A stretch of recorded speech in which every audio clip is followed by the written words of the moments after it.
Let the Commons know that the Lords Commissioners desire their immediate attendance in this House to hear the Commission read.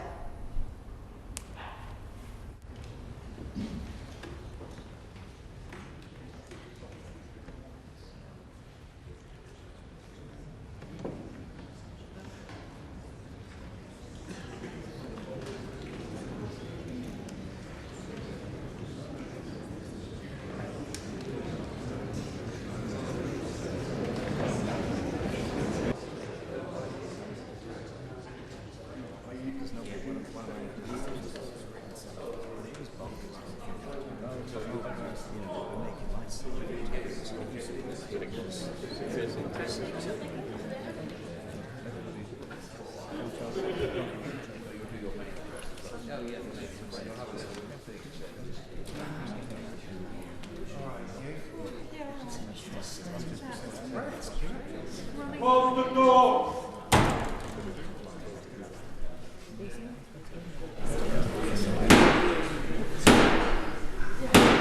We're out. Blackrock, open the door. Blackrock!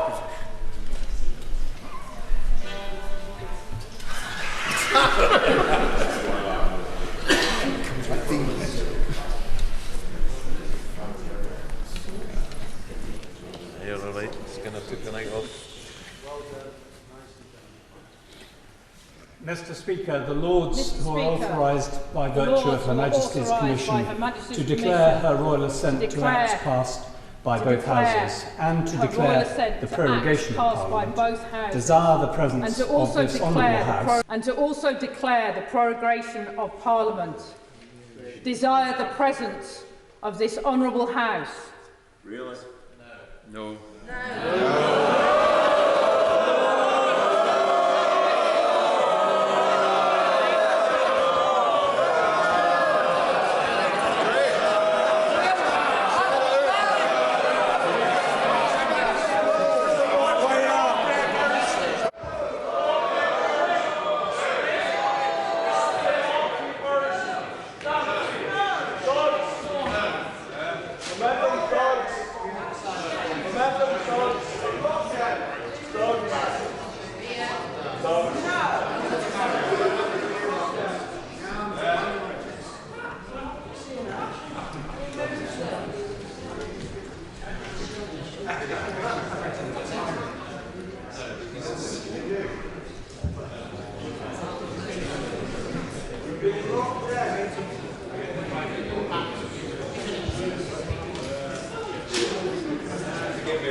Treat you and what you have to say with respect, and I recognise that our presence is desired by Her Majesty the Queen's Commissioners.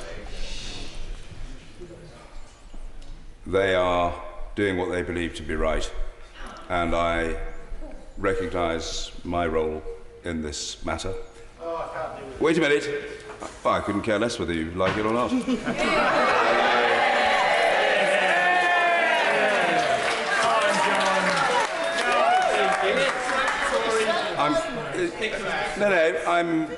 I'm more than happy if people have got the basic tolerance and manners to listen, they'd hear. I'm perfectly happy, as I've advised others, to play my part. But I do want to make the point that this is not a standard or normal prorogation. It is. I don't require any assistance from you, Mr. Stevenson. You wouldn't have the foggiest idea where to start in seeking to counsel me on this important. I require no response from you. I require no response from you, young man. I require no response from you, young man. I require no response from you. Get out, man. You will not be missed. Please do your job. I had made the point I had already made the point if people have the manners to listen, which they haven't, that order that I will play my part. This is not, however, a normal prorogation. It is not typical. It is not standard. It's one of the longest for decades, and it represents, not just in the minds of many colleagues, but huge numbers of people outside, an act of executive fiat.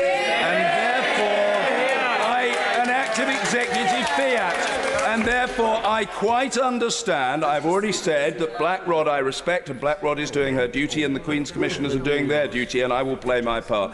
But I completely understand where it's nothing disorderly. I didn't require advice on order from you, Mr. Stewart. You're a master of disorder, man.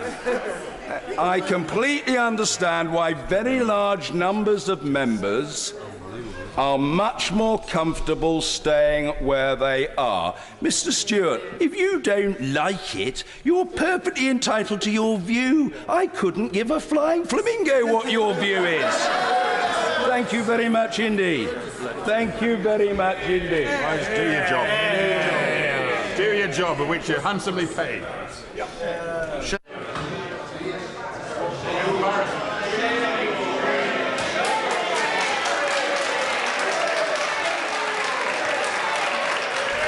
Elizabeth II, by the grace of God of the United Kingdom of Great Britain and Northern Ireland, and of our other realms and territories, Queen, Head of the Commonwealth, Defender of the Faith, to our right trusty and right well-beloved, the Lords spiritual and temporal, and to our trusty and well-beloved, the knights, citizens and burgesses of the House of Commons in this present Parliament assembled, greeting. For as much as in our said Parliament, diverse acts have been agreed upon by you, our loving subjects, the Lords spiritual and temporal, and the Commons, the short titles of which are set forth in the schedule hereto, but the said acts are not of force and effect in the law without our royal assent. And forasmuch as we cannot at this time be present in the higher house of our said Parliament, being the accustomed place for giving our royal assent to such acts as have been agreed upon by you, our said subjects, the Lords and Commons, we have therefore caused these our letters patent to be made, and have signed them, and by them do give our royal assent to the said acts, willing that the said acts shall be of the same strength, force and effect as if we had been personally present in the said higher house, and had publicly and in the presence of you all assented to the same.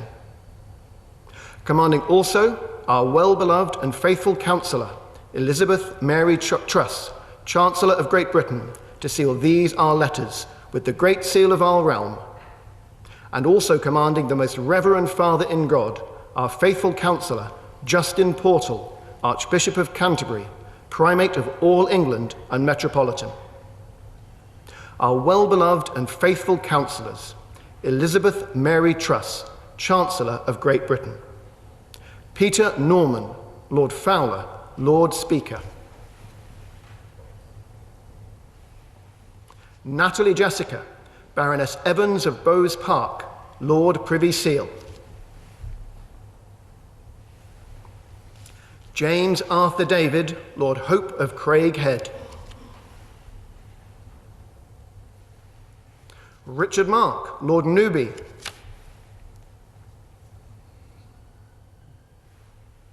Angela Evans, Baroness Smith of Basildon, or any three or more of them, to declare this our royal assent in the said higher house, in the presence of you, the said Lords and Commons, and the clerk of our parliaments, to endorse the said acts in our name as is requisite, and to record these our letters patent, and the said acts in the manner accustomed. And we do declare that after this our royal assent, given and declared as is aforesaid, then and immediately the said act shall be taken and accepted as good and perfect acts of Parliament, and be put in due execution accordingly. And whereas we did lately, for diverse, difficult and pressing affairs concerning us, the state and defence of our United Kingdom and Church, ordain this our present Parliament to begin and be holden at our city of Westminster, the 18th day of May in the 64th year of our reign, on which day our said Parliament was begun and holden, and is there now holden, know ye that for certain pressing causes and considerations, us especially moving, we have thought fit to prorogue our said Parliament. We therefore, confiding very much in the fidelity, prudence and circumspection of you, our commissioners aforesaid, have by the advice and consent of our council assigned you our commissioners, giving to you, or any 3 or more of you, by virtue of these presents, full power and authority in our name, to prorogue and continue our present Parliament at our city of Westminster aforesaid, from Thursday the 27th day of April, or Friday the 28th day of April, until and unto Tuesday the 2nd day of May, there then to be holden. And we command you that you diligently attend the premises and effectually fulfill them in manner aforesaid.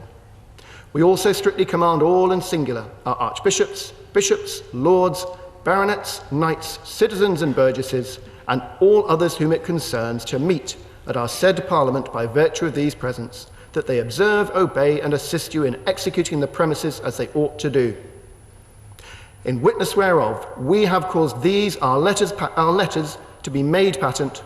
Witness ourselves at Westminster, the 27th day of April, in the 66th year of our reign. If we incorporated a written constitution into our processes, any government could overturn it by a single-line bill.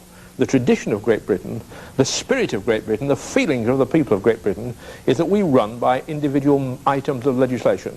And you can't superimpose a written constitution onto a system where people are expecting and reacting and supporting something quite different. That's one. Point 2 is that giving the powers over human rights, let's say, to a declaration, to a statement, to a constitution, is putting the interpretation of those powers in the courts. And in our experience, the sort of freedom we want to see, the sort of extensions of liberties, are not best interpreted by courts, but implemented by politically motivated, intentionally politically motivated parliaments. And receives the orb, the world under Christ's dominion, and the ring of sapphire and ruby. Receive this orb set under the cross, and remember that the whole world is subject to the power and empire of Christ our Redeemer.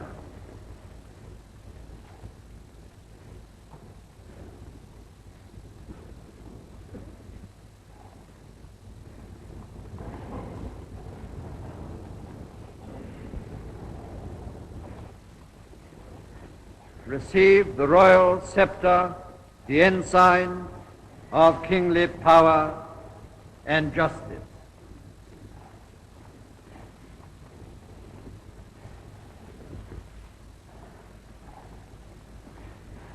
Receive the rod of equity and mercy. Be so merciful that you be not too remiss.